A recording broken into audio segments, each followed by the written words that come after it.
जोहार इन रमेश और आप पे नेलिया हो संताड़ी न्यूज तेहेኛ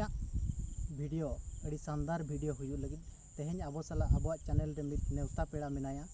जहां दो बांग करुणा टुडू ᱧᱩᱛᱩᱢ तकिन और अतु तकिन कुंजर बहाड़ जहां केंदुझर डिस्ट्रिक्ट रेगे नोआ अतु पड़ाव कना और अकिन ठेन मिटे प्रमुख कथा नेलो कना दो अकिन मिटे चासी कना किन नोआ एरिया रे अकिन मिटे ᱧᱩᱛᱩᱢᱟᱱ चासी जहां ती अब चास विषय ते जहां तिना गे अकिन बो साराव किना इना गे कम गदो अकिन प्रत्येक वर्ष बा प्रत्येक सेरमा लगातार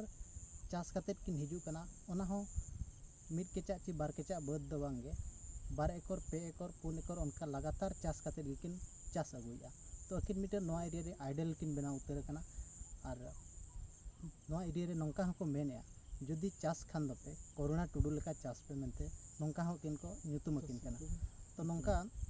अकिन आबो सला मेना किन और अकिना ठाव रेगे अकिना गोडा रेगे हेज कते बो सेटरा कना और चास का किन बिलती किन चास का और नोआ बिलती चास नोआ जपुट रे हो तकिन लॉस हुई कना और नोआ मांग ते हो किन नोंका के मारांग मारांग बद मारांग मारांग गोडा किन चास या नोआ चास विषय ते अकिन ठेन कोन बो बाडाया ओका लगा किन चास और ओका लगा प्रेरणा किन नामे और हो यदि बो नेल किना अकिन बयस रे हो यूथ कोड़ा कना किन मिटे नोआ यूथ भितर रे नुना चास प्रति अकिना इंटरेस्ट और नोआ चास कोन तिना लाभ किन नामेया नोआ सानामा जेते बो बाडाया तो दिलाबन एनकन अकिन बो सगुन दाराम किना अब चैनल रे करुणा गमके अलिया चैनल रे जोहार गे सगुन दाराम ताहन कना जोहार गे अच्छा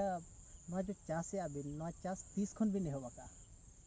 नोआ चास दलिन एहबा का 2004 मसिया खना माने तिना उम्र तबिन ताहे कना इन घड़ी दो 2004 रे अलिया ताहे कना 14 ताहे कना 14 वर्ष खना हां 14 वर्ष खना नितो माने तिना गान होइन गया तबिन उम्र नितों दो हुई कना 26 27 हुई कना 26 27 हुई कना नोआ चास लगी उन प्रेरणा ओका खन बिन जामे चास तो अब मा संताड़ हपन चासी हपन कना बो जेहेतु बाबा हो अठासा चेतान तगे निर्भर ताहे कना चासबास कतेत गे आया परिवार ये थान मेंटेन थानो ओना हिसाब ते बाबा चास इदी कतेत तो और ओलो पढ़ा को बांग ये दाढ़ते नते चास से मोहनायनते चास रे कुरुमुटु हुई कना 2004 मसिया खना तेन 2021 मसिया रे चास रे कुरुमुटु हुई कना अच्छा तो चास मा बिन चास या नेलेत गेले आले हो तो मारंग मारंग गोडा मारंग मारंग बद बिन चास या मारंग मारंग एरिया जगह बिन चास या तो नोआ चास रे चेलका लॉस तबिन हुई कना चे लाभ चेलका हुई कना लगातार 2004 मसिया खन बिन चास हुई ओना ना एक्सपीरियंस चेलका माने तो 2004 मसिया खना चास अगुई आलिन और नतों 2021 धाबी ओना भितर मेना जड़ोबायु सला हो गडे तफात मेना नतों जड़ोबायु और उन घड़ी का जड़ोबायु ताहे कना चे उन घड़ी का बिलती बेंगाड़ चे जहान हुड़ूर होगे चास हुई कान था तो उनरे रोगा बीमार को हुआ ताहे कना और उनरे हसा को उर्वर हसा ताहे कना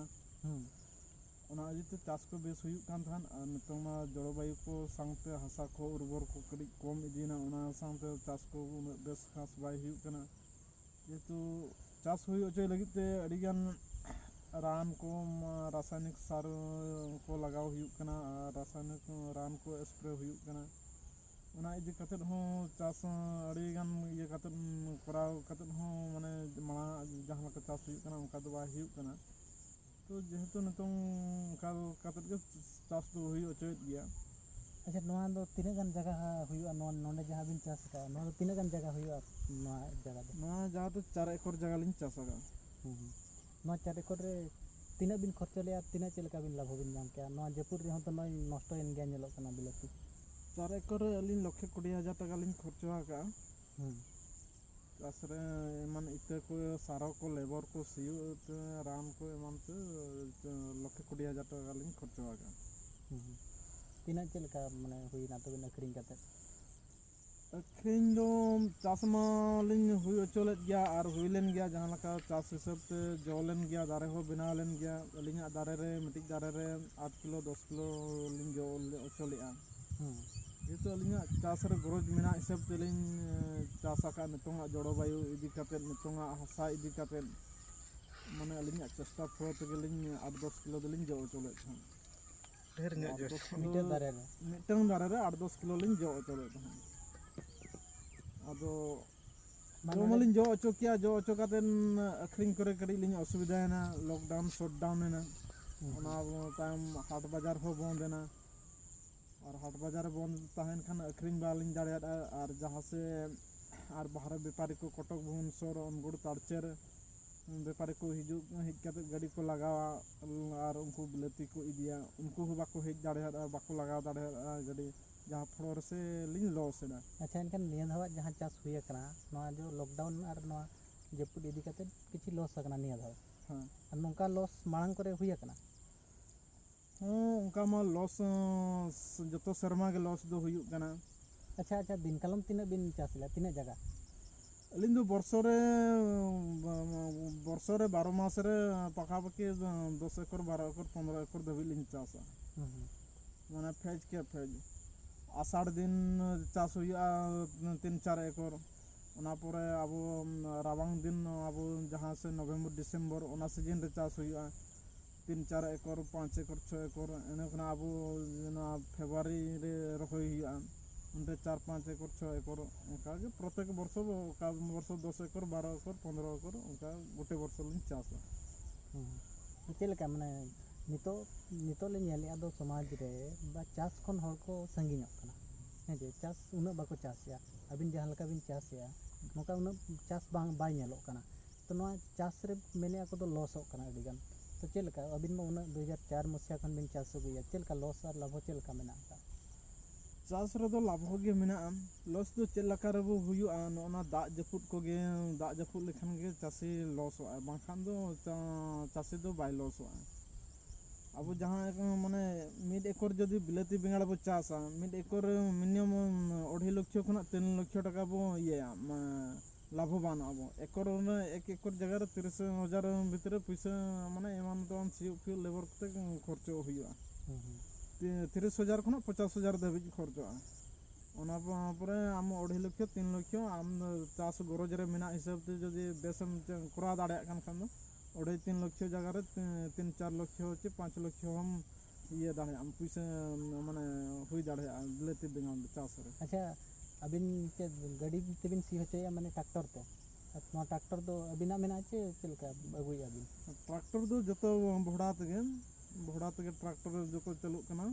एनखान अबिन अबिना दो चे निजर खर्चा दो एनखान केवल पैसा गिबिन खर्चा यार ट्रैक्टर फैक्टर को दो उनका बनवा तबे उनका ट्रैक्टर को दो बनो जतो निजर पैसा खर्चा कमी करा लेबर ते ट्रैक्टर ते अच्छा आर मिटे कथा नोआ जो चाष या बिन नोआ तालीम ओकारे बिन इदिलिया चे अबिन निजे को निजे के चेलका चाष चेलका बिन चेदेना ढेर ढेर चाष दो नतों मोर अलिन ओका खना तालीम दो बालिन इदिया का जेतु बाबा गेलिन नेले थान चाष दो नोका बिलाती बेंगाड़ हुड़ू चाष कोलिन नेला का दिया अदो अकिन चाष तेगे अकिना ये नेल तेगे अलिना जीरे अलिना मन रे गरज लिना न चाष कमी जो सेतार लिन ओडको सांगते नोडे लिन नेला तेहन चेद लका कमी हुआ चेद लका इया तना लेबर को लगाओ ओना को लिन नेल ठीक बड़ा लगे ओना तायम 8-9 टा टाइम रे को हिजुआ लेबर को ओना पर को कमिया जहाँ हिलो रहोय हिलो तो रहोया जहाँ हिलो खुड़ा खुसा कमी हिलो तो खुड़ा खुसा को कमिया इनकना गोगत घड़ी को टाइम टेबल रे को गोदा अच्छा नोआ मनोय नोआ जपुद रे बा नोआ जहाँ बातिया हेजिना होला मानदेर यस बातिया मेनते जहाँ को मेनेआ नोआ बातिया रे अडिगान तबिन लॉस ना नोआ बद करे हो नेली अलिन दो दाग पेरेज आकना तो नोआ लॉस एन तायम आरो नोंका गिबिन चासा कंटिन्यू हेबिन चाष मा जेतु अलिना गरज मेना चाष रे आदो चाष गेलिन मेनेआ मने दो और नितों भोर हुईना 2004 खना 2021 मसिया प्रत्येक वर्ष लिन ये आम दाग जपुद ते खेती आए तो नित भोर अलिन जहाँ ये खना हो खेती हो पूर्ण हो बांग लिन नामिया अदो जहाँ चे अलिन मा एकड़ जगह लिन चाषा एकड़ चाष लगी ते अलिन 5 लाख 10 लाख लिन ये का पैसा बना लगी मिटन लिन टारगेट का तो ओना जिनस अलिन बांग हुई दाड़े कानते नितों गडी चाष लगी अलिना मने गडी खाटो आकना बांग दो चाष चे और चित को और दन कमी का ᱚᱱᱠᱟᱞᱤᱧ ᱩᱭᱦᱟᱹᱨᱚᱜ ᱛᱟᱨ ᱢᱟᱱᱮ ᱥᱚᱨᱠᱟরি ᱯᱟᱥᱴᱟ ᱥᱮᱫ ᱠᱷᱚᱱ ᱡᱟᱦᱟᱸ ᱛᱤᱱᱟᱹᱜ ᱞᱚᱥᱚᱜ ᱠᱟᱱᱟ ᱠᱤᱪᱷᱩ ᱥᱚᱦᱟᱭᱚᱛᱟ ᱦᱚᱸ ᱵᱟᱭ ᱧᱟᱢᱚᱜ ᱠᱟᱱᱟ ᱵᱟᱝ ᱟᱪᱪᱷᱟ ᱱᱚᱣᱟ ᱡᱟᱹᱯᱩᱫ ᱛᱮ ᱡᱟᱦᱟᱸ ᱞᱚᱥ ᱮᱱᱟ ᱱᱚᱣᱟ 4 ᱮᱠᱚᱨ ᱡᱟᱭᱜᱟ ᱱᱤᱛᱚᱜ ᱡᱟᱦᱟᱸ ᱵᱤᱱ ᱪᱟᱥᱮᱫ ᱱᱚᱰᱮ ᱠᱷᱚᱱ ᱛᱤᱱᱟᱹᱜ ᱞᱟᱵᱷ ᱦᱩᱭᱱᱟ ᱵᱤᱱ ᱧᱟᱢᱟ ᱢᱮᱱᱛᱮ ᱵᱤᱱ ᱟᱥᱟ ᱞᱮᱜᱼᱟ ᱟᱨ ᱛᱤᱱᱟᱹᱜ ᱵᱤᱱ ᱠᱷᱚᱨᱪᱚ ᱞᱮᱜᱼᱟ ᱠᱷᱚᱨᱪᱚ ᱢᱟ ᱱᱚᱰᱮ 4 ᱮᱠᱚᱨ ᱡᱟᱭᱜᱟ ᱞᱤᱧ ᱪᱟᱥ ᱟᱠᱟᱫ 4 ᱮᱠᱚর ᱨᱮ ᱟᱹᱞᱤᱧ 1,20,000 টাকা ᱠᱷᱚᱨᱪᱚ ᱟᱠᱟᱱᱟ तो 1,20,000 টাকা খরচ আকান খান আলিᱧ একর মিড একর রে আলিᱧᱟᱜ 2 লক্ষ টাকা লাভ ᱦᱩᱭᱩᱜ ইয়ে লিᱧ ᱴᱷᱟᱹᱣᱠᱟᱹ ᱞᱮᱫ ᱛᱟᱦᱮᱸ 2 লক্ষ খান ᱫᱚ ᱟᱹᱞᱤᱧᱟᱜ 4 একর ᱠᱚ ᱠᱷᱟᱱ ᱫᱚ 8 লক্ষ টাকা ইয়ে ᱠᱚᱜᱼᱟ ᱢᱟᱱᱮ ᱯᱩᱭᱥᱟᱹ ᱛᱟᱹᱞᱤᱧ ᱟᱹᱞᱤᱧ ᱞᱟଭ ᱠᱚᱜᱼᱟ ᱡᱟᱦᱟᱸ ᱢᱚᱬ ᱯᱩᱭᱥᱟᱹ ᱯᱮᱨᱮᱡ ᱠᱟᱛᱮ 1,20,000 পরে ᱚᱱᱟ ᱯᱚᱨᱮ ᱟᱹᱞᱤᱧ 6 লক্ষ 80,000 টাকা ᱫᱚ ᱱᱚᱛᱮᱧ ᱞᱟଭ ᱦᱩᱭ ᱠᱚᱜᱼᱟ ᱛᱟᱹᱞᱤᱧ तो ᱱᱩᱱᱟᱹᱜ ᱨᱮᱭᱟᱜ लॉस अलिंग लॉस ना खेती ना नवा दाग जपुत ते नवा ना अब जहाँ चो बात्या ना ये लेन तहनो तो नितों नुना माने 8 लक्ष टाका अलिंग अखरिंग बिलाती नितों अलिंग मिनिमम 1.5 लक्ष टाका गेलिंग अखरिंग का 1.5 लक्ष टाका खान दो अलिंग मोड़ो पैसा के तलिंग 1,20,000 टाका हुईना चास अलिंग कटेज चास नेलते मिनिमम बांग दो ना आले 7-8 टी मिट्टी पंचायत रन हड़ को दो अलिंग चास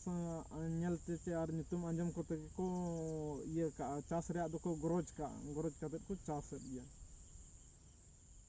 और अलिंग नितुम देवी नुन माने लक्ष टाका रे अलिंग लॉस हो कना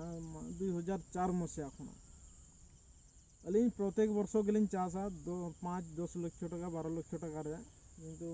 उना दो बालिंग ये दाड़या कान गया ओका शर्मा दो 2-3 लक्ष लिंग नामा ओका शर्मा दो 4-5 लक्ष ओका शर्मा दो बालिंग नाम उतरा खाली जहां खर्चो आकात पैसा को गेलिंग ये पेरेज रुवाड़े मुचाद कुपली तो अब अबिन जहां लका 14 वर्ष खन बिन चासया 14 वर्ष बयस को खन नितो 24 वर्ष गान हुइन गया तबिन तो नवा यूथ समय रे जहां लका बिन चास किया नवा अबिना चास इदी काते आरो एटा यूथ को चेत संदेश बिन मा को नितो रेन यूथ को मा चास लगित बांग को मगा उनको यूथ को चेत संदेश बिन मा को नितो यूथ को दो चेत ये दो चास दो लगित दो ये दो ये चास लगित दो वो कटेज गया और वो उहरो मागे और वो चास लगित वो गरज मागे चास बांखान दो नवा ये रे अब नवा धरती रे चोड़ा हो मुश्किल गया चास दो चास ले नांगे वो और चढ़ाव दाढ़े अब जहाँ के वो चासी को अब वो नवा दाग जपुत बात्या कोते लॉसेट बो गया खेती बो गया सरकार बांगे ये हबो कना बेंगित अब कना तो उनका तो अब डांडा कटिज काते वो छुटाव गया कुरुमुटु चास रेना मने गरज तहन खान दो वो एमा बो गया तेहन मखान गपा सरकार बा एमा बो रहो चांदो बंगा जेहेतु अब जीव जीवन लगित बांचा तहन लगित हो इना रहो दाड़े तबो ओना चास लेखान दो अब दाड़े तहना अच्छा इनखान अबिन दो मुझे नवा बिन मेन हचोया दो माने चास तो चास मागे अब लॉस हुयु रे अब आगे और लाभ हुयु रे अब आगे चेदा सरकार बाय नेलेत बन रे अब दो चासी हपन कना बो और चास कतेत के बो असुलोक कना नवा गे बिन मेन हचोया हाय ओना गेलिन मेन हचोया तो चलो अडी साराव कोरोना गमके तकिन और अकिन नवा लॉस भितर रे अडिगान कथा किन लई के और अकिन नेल काते नो अडिगान नवा एरिया रे नंका को चासेत गया होबे गया को नवा एरिया रे को अकिना कथा को मेनेत गया जदि चास खान दोपे कोरोना टुडू लेका चास पे मेनते हको मेनेया तो कुंजर बहाड़ खन कैमरामैन सुनील सला इन रमेश हो संताली न्यूज